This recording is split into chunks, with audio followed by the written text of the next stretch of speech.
Guy Page of the Vermont Energy Partnership. Good morning, Guy. Good morning, Mark. And welcome to your two guests to our country. And I hope they're having a good learning experience. One of the contributions I'd like to make to their learning experience is one of the differences here in the United States is that our commercial nuclear power industry has never had a radiation-related fatality. We have, certainly compared to our other electrical power industries, we have a terrific human safety record. And as to why that would be, I'm not really an expert in this, but I suspect that part of it is that we have a good federal oversight to that, and we have a system, an oversight system that works. It's very thorough, very careful, and it works very well. So that's the only real thing I really had to say. And thank you, Mark. Okay. All right. Thanks for your call. Let's go to Dick and Barry. Good morning, Dick. How are you today? Good morning, Mark. And we'd like to welcome to our fair state of Vermont your guest today. I guess this is somewhat different from where they normally call home. Mm-hmm. I'd like to explain my situation. I'm an engineer. I helped build nuclear power plants starting around 1962, 63, I guess it was. We have apples and oranges here as a comparison between design and ultimately construction, which I think is reflected in the overall safety record, which we've got. Good morning. This is Ted from Shelburne. We have many plans. Thank you very much. Thanks. Being one that are reaching near the end of their life cycle. Now, end of life cycle does not mean that at the end of that period of time, in this case 40 years, we should put them out into the scrap pile and do something else. What it means is that you've got to carefully review condition, make those repairs that are necessary, and possibly even continue the operation of them. With that said, the biggest problem we have is not with the operation of these facilities. You have pointed out correctly, or I think one of your other callers did, we have never had a problem or an injury related to exposure in a nuclear power plant in this country that resulted in any form of injury or death. All right. All right. I don't want to get into a big 3-mile island issue, but all right. The big problem we have, and it is legitimate, and something must be addressed. It should be addressed by the federal government because that's where the responsibility is. Yeah. What do we do with the nuclear waste? Right. And the transportation of it, which your guest alluded to, is a valid one.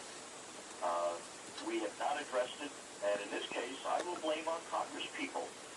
Not just the 3 from the state of Vermont, but nationally. They came up with a plan, Yucca Mountain, where they supposedly were going to deposit this material out there.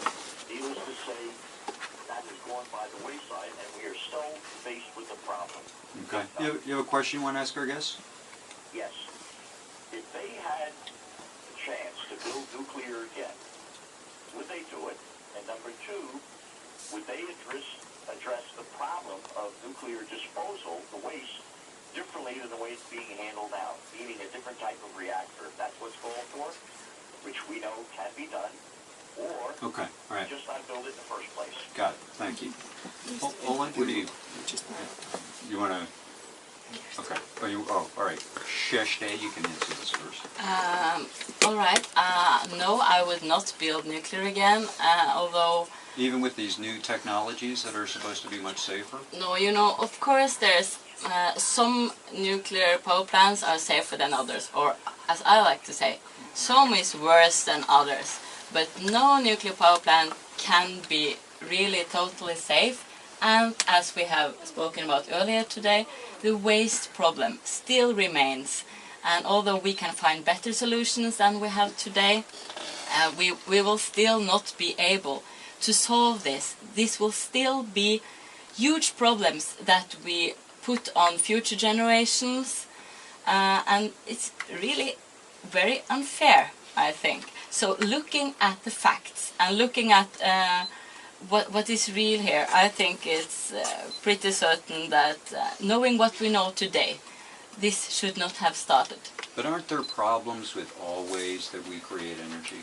Yes, of course there are, and that is why energy saving and energy efficiency is, you know, very big parts of the solution. But I still think that, you know, windmills, some people might find them not very nice to look upon, but they certainly not last for tens of thousands of years, problems for our future generations. Oleg, can you comment on that question? But I guess first I'd like to ask you, in Russia, do you reprocess these spent fuel rods? Yes, one of the solutions which provided the Russian nuclear industry for the spent fuel rods is reprocessing. And we have only one facility is in Ural region. It is between the Russian European part and Asian part of the Russia. And they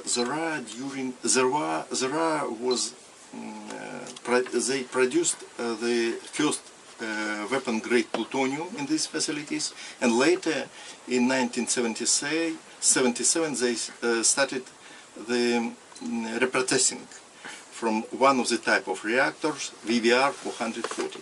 Just now, like result of this activity during 65 years, I mean weapon-grade plutonium production and reprocessing, we have 22,000 square kilometers radioactive contamination, and we have about 500,000 victims of this process.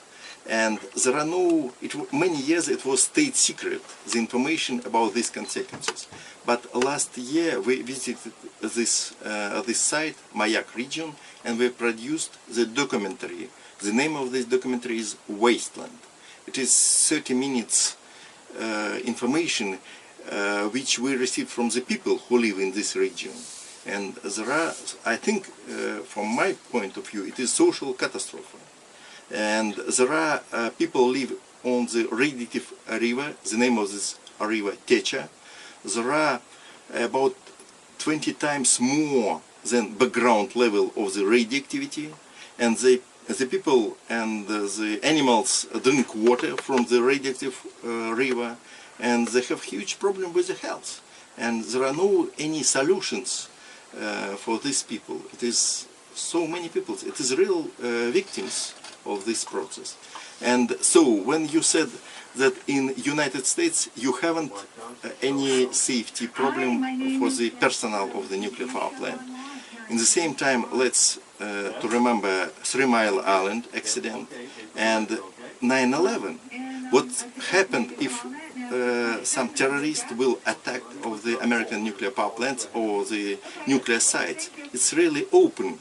Yesterday we visited the nuclear power plant and we looked to the cask where located the spent fuel rods, and there are the same radioactivity like in Chernobyl. What will happen with this site if it will be attacked from the terrorists? It is very close with the river. I think we have many potential risks, and it's not possible to give a prognosis about the real safety of these sites, because it will be dangerous during more than 240,000 years. Who will provide such protection from the nature of this site? I think it's not possible.